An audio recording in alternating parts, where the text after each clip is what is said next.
Hey guys, and welcome to my channel. This is going to be a music review on different albums that I listen to. I listen to a lot of music, so I really wanted to put together a channel where I break down different albums that I listen to and give my thoughts, and well, let's give it a shot.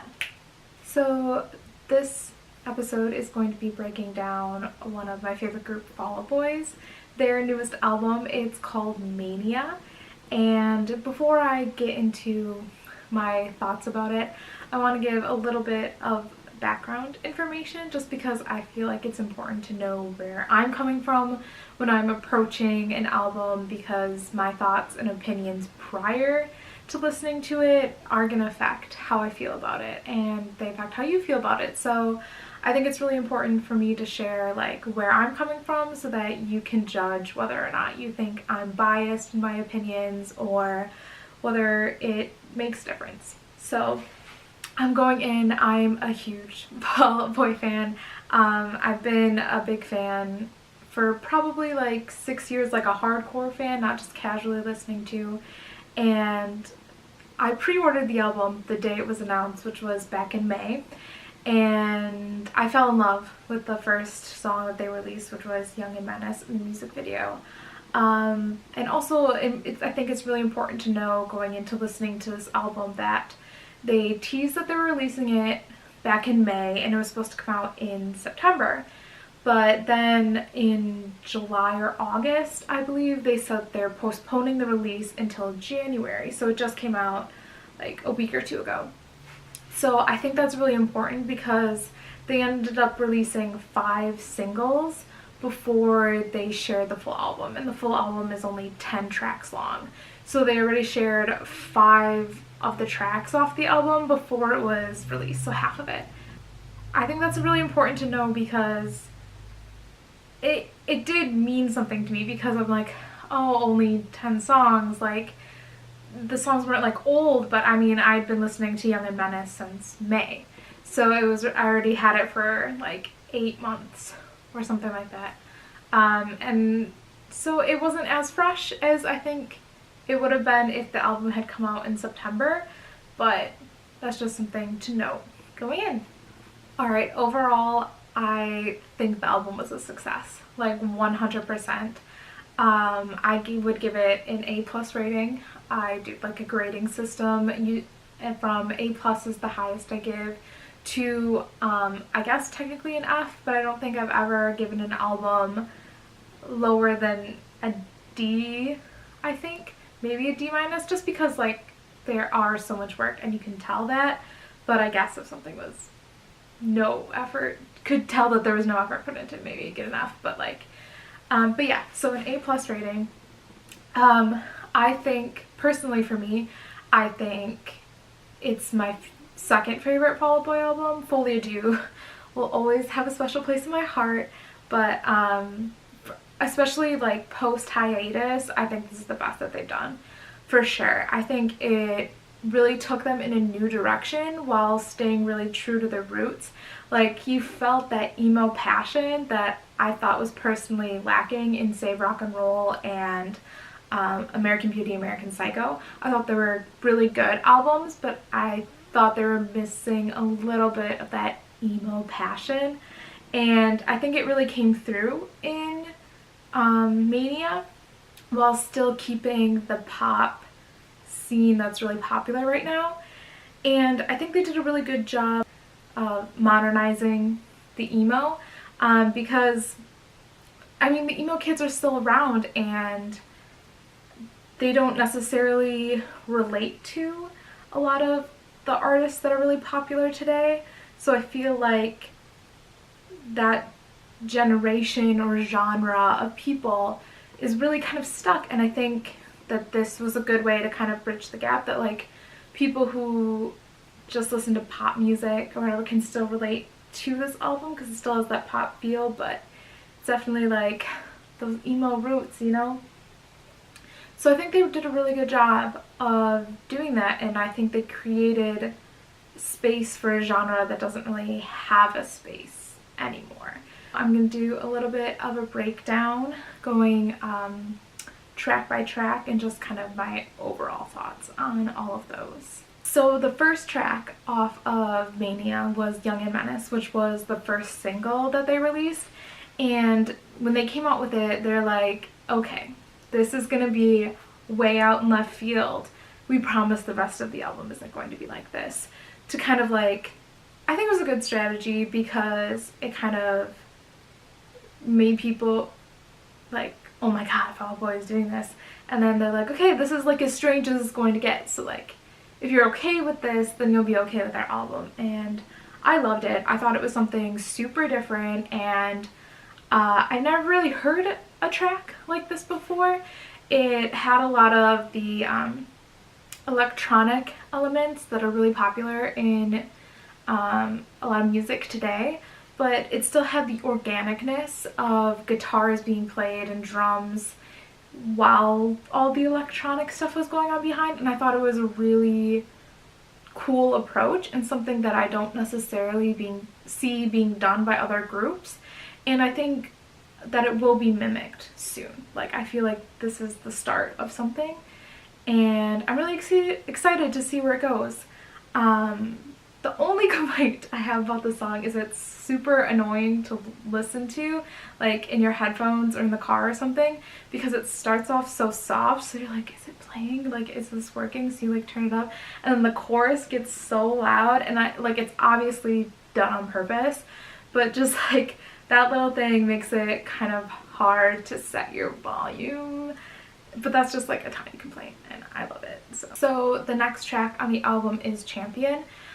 This was also another song that was released as a single. I believe it was the second single they released off the album. And I didn't love it at first. I think it's a good song. I don't necessarily think it's great. They also released a remix of this song with RM from BTS, who, like, when this happened, it was like my two worlds were colliding because I'm a huge K-pop fan. And oh my god, I like cried instantly, and I honestly like the remix better. And I know I'm a little biased because I love BTS, but I thought the remix was really good, and I figured it wouldn't be on the album, but I almost wish it was. I think it would be a nice thing to have added at the end, and I think it would have boosted sales in a way. It could have used it as that tactic, not that they should have or anything, but I kind of wish it was included on the album, but I understand why it's not. Probably the album pro is probably already like burned on CDs and vinyls and everything before the remix even was released. But just like, I personally wish it would have been on the album, but yeah, it's an okay song. Like, it's not my favorite, but it's probably like one of my least favorite on the album. So the third track on the album is Stay Frosty Royal Milk Tea. And when I saw the track listing and I saw this, I was like, yes, Fall Out Boy is coming back. They're doing the long names that never get said in the actual song. I'm like, yes, I'm here for it. Please come back to me. And I'm so bad. It's just like a little thing that like, I'm so bad. And my angsty emo spirit was living for this track. It went so hard. Like, how can you not love the whole I'm gonna go Tanya Harding on the whole world's need? Like, yes. And I think it was good that it followed Champion, because it had the whole Champion is about being a champion for people who don't believe in it, kind of like standing up for the underdog. And Stay Frosty Royal Milk Tea kind of was, you're only holding yourself back. And I think that was a good message, and Fall Out Boy is always really good at having those really good messages, so I think it felt along there. Super angsty. How can you not love that as a Fall Out Boy fan? So no, I really liked that. And the next track is Hold Me Tight or Don't, which I believe was the fourth single released off the album. So good. I love it. It's that total Fall Out Boy, hold me tight or don't, you know, that push and pull dynamic that emo kids love. But no, I think it had a nice fun feel to it that when listening to it as a single, I didn't necessarily get how it fit into the album, and I didn't think it really made too much of sense. But after listening to the whole album, I think it really fit in really well. It was kind of like that in-between angsty, and it really fit in with Sunshine Riptide, and kind of those two balance each other. And I think that was really cool that they're almost like end cappy, although Hold Me Tighter Don't is like closer to the middle. But I think if there was just one, if it had Hold Me Tight or Don't or Sunshine Riptide and not both, I think they would have stood out and not really fit in. But I think because you had the dynamic of both of them in the set list, that it made a lot of sense and it felt really good. So the next song is The Last of the Real Ones. When I heard this song, I was like, oh my god, this is rivaling for my favorite Fall Out Boy song. Like, it is coming for Disloyal Order of the Water Buffaloes. And it's so good. It's just like, it's so Fall Out Boy. Like, I listened to it and I was like, yes, this is Fall Out Boy 100%. It had this like genuine feel to it. It's a power ballad but still really poppy, and I love it so much. I think lyrically it's so beautiful, and I don't even know how to express how much I love this track. It was the third single that they released, and I think it was the one that they released and then they were like, by the way, we're not coming out with our album until January. But it's so good. Like, I love it so much. I don't think it did very well on the radio. I don't know, I don't listen to the radio, but I love it. The next one is Wilson, Expensive Mistakes, and this was the last single they released before they released the album. And oh my god, I loved it. Also, the music video is dope, so if you haven't seen the music video, you need to check that out. I'll link it below. Oh my god, it's so angsty yet fun. It's got a really cool sound to it. I love that it has the quirky titles again. I'm such a fan of that, so I'm glad they brought it back.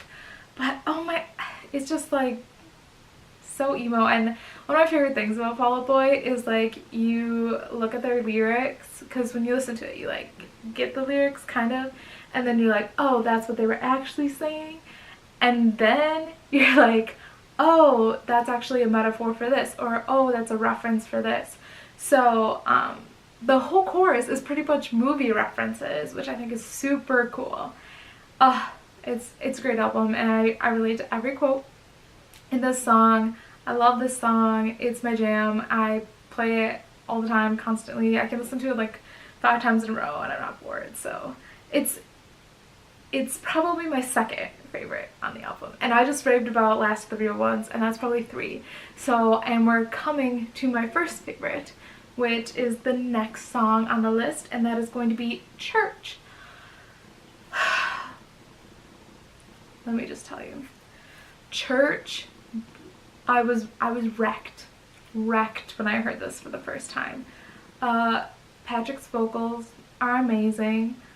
The sexual tension in this song, high, welcome. Oh my god, it's so good. And the part in the second verse, like, okay, my favorite part of Fall Out Boy songs is always the bridge. I think they do a really good job on keeping interesting bridges and just changing it up, and that's where like the really genuine lyrics tend to be. But that part in the second verse killed me. Like, I'm dead right now because of that. So I don't want to spoil it because it's so good, and I feel like you just have to experience it for yourself. So listen to Church, experience the thing in the second verse. If you've heard it, you know what I'm talking about. And oh my god, it's lyrically so good, and it just sounds so good. It just like gets you in your soul, and so good. Listen to Church right now if you haven't, please. The next song is Heaven's Gate. Well, first of all, I love that they put Heaven's Gate after Church. I think it was beautiful. It fit sound-wise, and just looking at the titles, you're like, yes, yes, I haven't even heard you yet, and I know that this is right. So shout out to Heaven's Gate. Also, you just died in church, and then you get to Heaven's Gate, and Patrick is like, you thought my vocals in the last song were really good. But comes in and you're like, wow, yeah. It's such a good ballad. Fall Out Boy does really good power ballads and they just kill it. Here we are, they're doing it again. I think it's such a cute song too about, well, maybe I won't make it over Heaven's Gate, you slip me a wristband, kind of like drawing parallels to like a concert type thing, which I think is super cute because it's like knowing your fan base and knowing what they relate to. Like, they love going to concerts. I mean, Fall Out Boy, like, you think of the whole emo scene and Warped Tour and stuff, and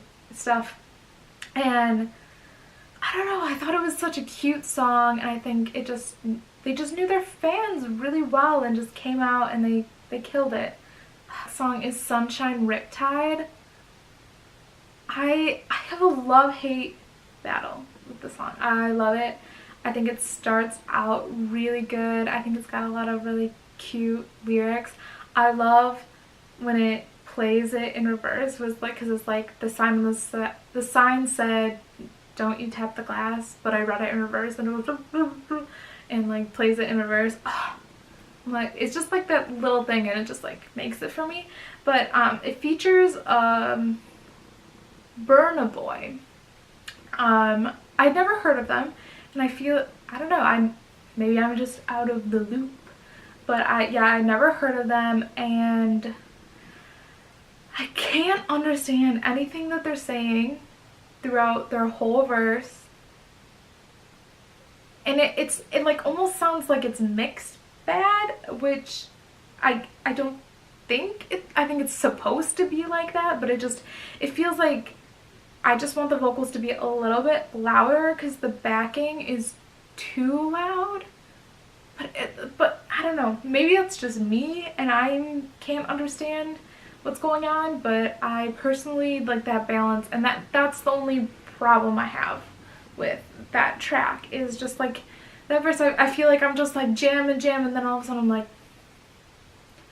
can't understand what's going on. And this is coming from someone who's like listens to K-pop and listens to music which is in different languages, and still manages to jam, and I just it's like this dead space for me, and maybe it's just me, but that's my personal opinion. So I think it's one of the weaker tracks on the album just for that chunk. The last song in the album is Bishop's Knife Trick, and I didn't like this song the first time I heard it. I was like, it's okay. But now that I've listened to the album a couple of times, I've grown to really like it and appreciate it. The only thing that worries me about this song is it felt very final. Like, the choruses, these are the last blues we're ever gonna have. I was like, oh boy, is this like your goodbye? And I don't think it is, but it felt a little final. Like they left it so that if they did decide to leave, that it could be their last song, and that worries me as like a hardcore fan.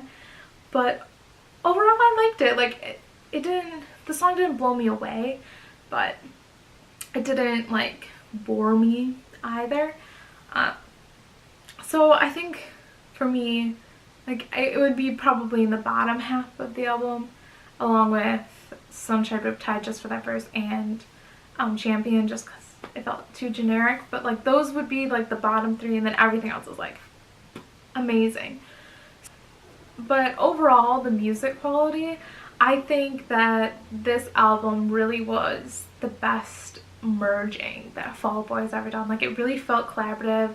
I felt the lyrics, I felt Patrick's voice. Like, this was the first time ever listening to a Fall Out Boy album for like the first couple times, you know, that I noticed the bass line right away. Because I mean, now when I go back and listen to it, their older stuff, like, I recognize it, but that's like years later or hundreds of listens later, and I'm finally starting to like hear all the background stuff. But now when I'm listening to it, I'm like, oh my god, this bass line is so good, and just like it flows more with everything. And maybe that's just the modern style, or the style that they're doing, or maybe I'm just picking up on more things when I'm listening. But it just felt like they found it. Like, they found this perfect match and perfect mixture that they hadn't before. Not saying that any of their other stuff is bad, because I think it's super good, but it just felt like they really got it together this time. So overall, I would give Mania an A+. I thought it was a fantastic album. The best album of 2018 so far, as it is January. But no, seriously, I think it's a really good album. I hope when people do make their end of 2018 lists that they remember that this came out in 2018, because it is phenomenal and I think it did a really good job. I do wish it was more than 10 tracks, but I'll live with it. Yeah, overall, great album, and catch you on the next one.